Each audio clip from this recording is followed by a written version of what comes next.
Development sa food security ng bansa ating tatalakayin kasama si Department of Agriculture Undersecretary Assis Perez. Yusek Perez, magandang tanghali po. Magandang tanghali po sa inyong lahat at magandang tanghali po sa ating mga tagapakinig at tagapanood. Kamusta na po ang estado ng food security sa ating bansa? Sapat po ba ang supply ng pangunahing pagkain tulad ng bigas, gulay, karne at isda? Sa panahong ito, nakita naman natin yung mga lumabas na datos. Masasabi natin na we've never been more sufficient in terms of our staple food kasi nakapagtala ang ating sektor ngayon ng pinakamataas na pag-angat ng agricultural production in the last 10 years. No? Overall, this last 2 quarters, ng first quarter and second quarter of 2026. Yes, Yusek, and I think this is worth mentioning. Maganda po ang naging performance ng agriculture at fisheries sector ngayong second quarter ng 2026 na may 2.9% growth at umabot sa 452.22 billion pesos ang halaga ng produksyon. Ano po ang pangunahing dahilan sa pagtaas na ito? Well, pwedeng i-attribute talaga natin ito doon sa husay ng ating sektor in general. Naglagay sila ng tamang inputs, na-inspire sila para mag-invest, magdagdag ng kapital, nagsipag, at syempre yung sasabihin na natin na ambag ng pamahalaan na nagsisigurado naman na tuloy-tuloy ang inspirasyon ng ating mga magsasaka at mga mangingisda. Malinaw din na nakikita natin at sabi ko nga na pwede natin ipakita na itong nagdaang 2 quarters na ito ay pinakamataas na pag-angat sa sektor ng agrikultura sa loob ng 10 taon. At ito ay patunay lamang na yung mga programa ng ating pamahalaan ay unti-unti nang nagbubunga.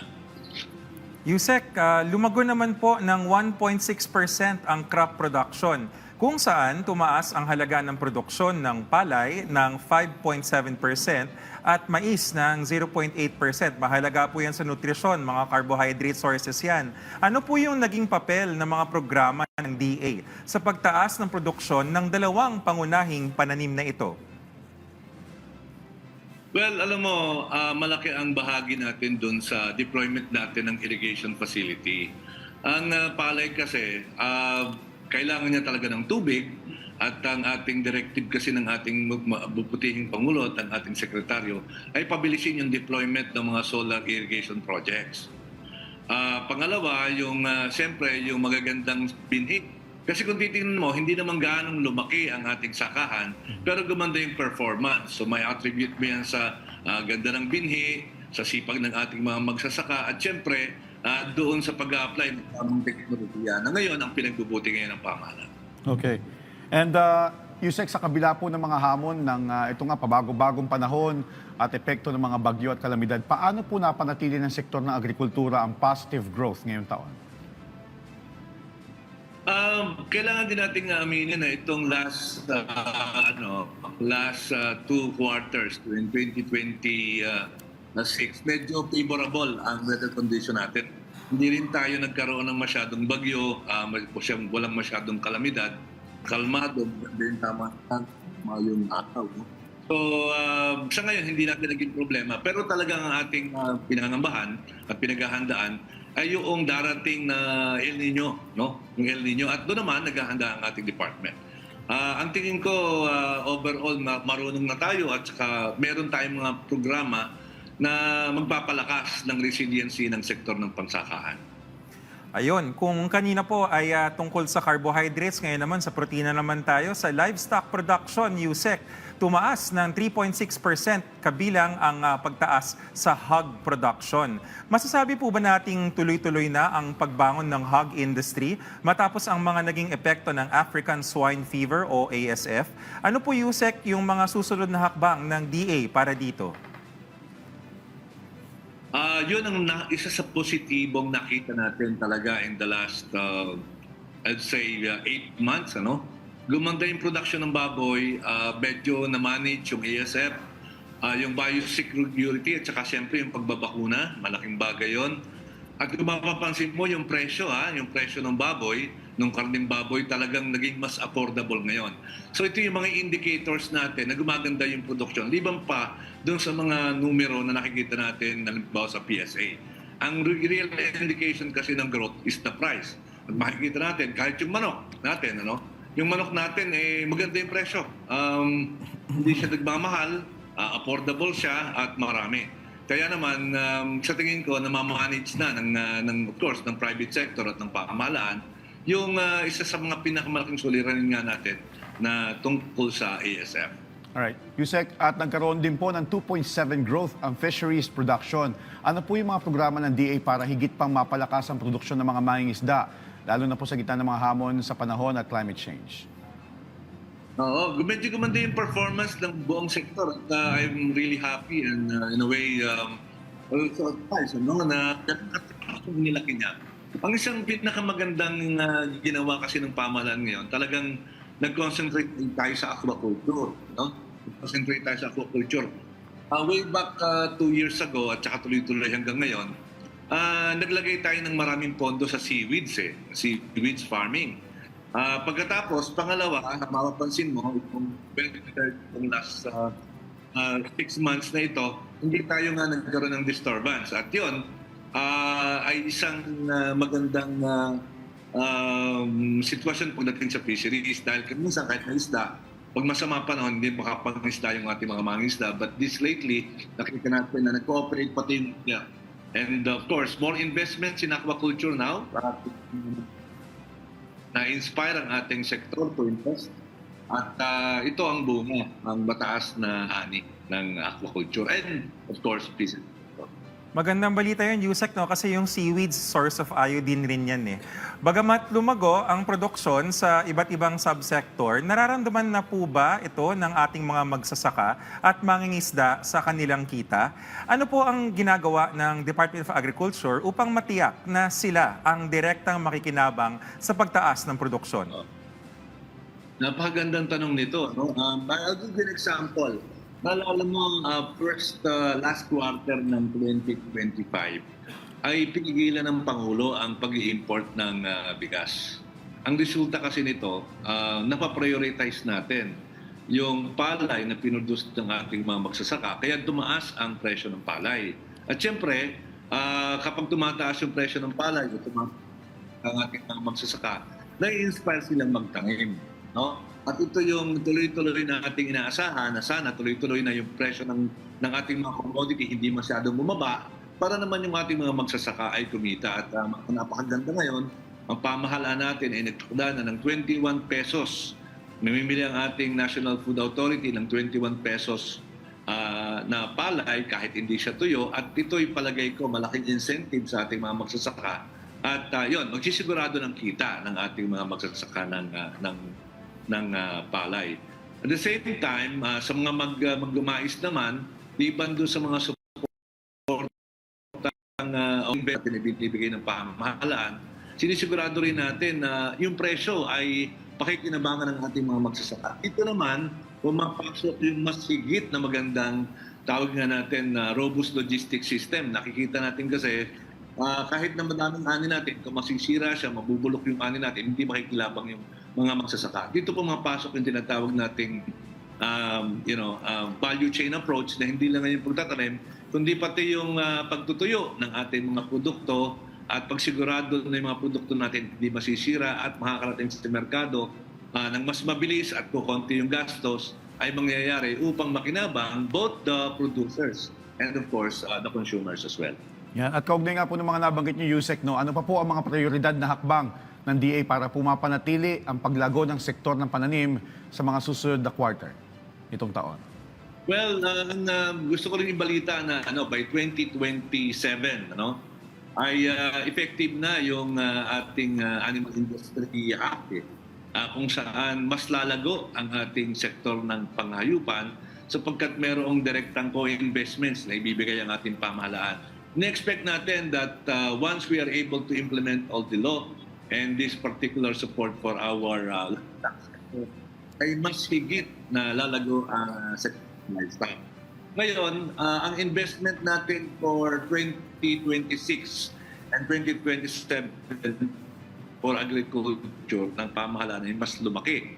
Ibig sabihin nun, mas marami tayong may ambag sa sektor ng pagsasaka at pangingisda na siya namang parang inspirasyon o dagdagunan ng ating mga magsasaka at pangingisda at i-intensify. What we are really preparing for ay yung El Nino. Ito talaga yung inaasahan natin yung El Nino na darating at doon naghahanda ang Department of Agriculture para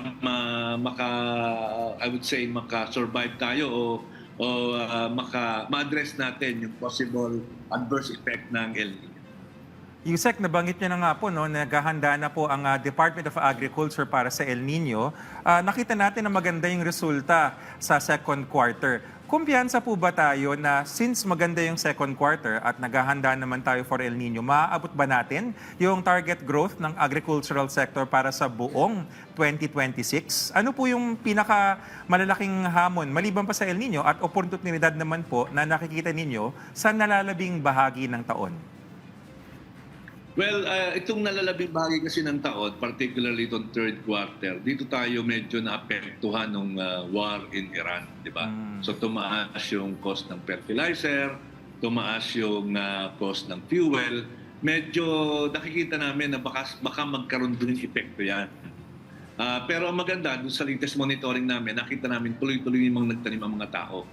Ang isang major challenge na talagang pinaghahandaan natin, liban pa sa El Nino, no? Liban pa sa El Nino, ay yung posibleng effect nga kung halimbawa magkakaroon pa ng tuloy-tuloy na pagtaas ng mga inputs. Sapagkat pag tumataas siyempre yung mga inputs, ang tendency ng ating mga magsasaka ay magtipid, magtipid. Kaya doon nakatutok yung ating pamahalaan. At ang ginawa naman, proactive naman ng ating pamahalaan, yung uplift effort ng Pangulo na kung saan may dagdag na co-investment support, no? Ang pamahalaan para sa mga magsasaka, hindi lang magsasaka, lahat ng sektor in relation na doon sa uncertainty brought about by the war in Iran. Specifically for El Nino, nagtutulungan ang hindi lamang ang Department of Agriculture kundi pati na ang DOLE. Yung DOLE, kasama natin sila sa pagbubuo ng isang programa kung saan papalaki natin yung mga kanal para in preparation for the El Nino. Meron tayong mga ipon na tubig, paglilinis ng mga daluyan ng tubig upang meron tayong matitipid na tubig at gagamitin natin yan in the course of our El Nino situation kung nalala ito. At siyempre yung paglalagay ng mga seeds na mas mabilis sa mag-ani. Kasi kung halimbawa matagal mag-ani, siyempre mas kailangan mo yung tubig. So doon tayo nakatutok ngayon sa mga high-yielding seeds. Pangalawa, yung mga mas mabilis na lumaki na seeds para early maturing para nga makusyon natin yung possible impact ng El Nino. Yusek, follow-up question lang po. Meron ho bang role yung National Urban and Peri-Urban Farming Program na balitaan po kasi namin yan sa National Nutrition Council, yung nagtatanim ng gulay sa sariling bahay or sa mga katabing lote. May role ho ba yan na kung maraming tao ang gagawa nun? Definitely, kasi siyempre yung resiliency natin nakabase yan. So kung marami ang nagtatanim, di ba, mas marami tayong aanihin. At kung sakali, kahit yung mga urban areas sa panahon na kung kailan magkakaroon ng konting production na halimbawa sa mga kanayunan, pwede naman na magtatanim din yung mga urban areas. At ito makakatulong definitely sa ating food security. Pangalawa, kailangan din natin banggitin siguro na kulang ang ating pagkain ng gulay. Kaya kung magkakaroon talaga ng, alam mo yun, yung the culture of eating vegetables, at kung magiging very affordable o malapit yung vegetables na sariwa sa mga urban center, siyempre, nakakabawas din yun sa pagkain ng kanin eh.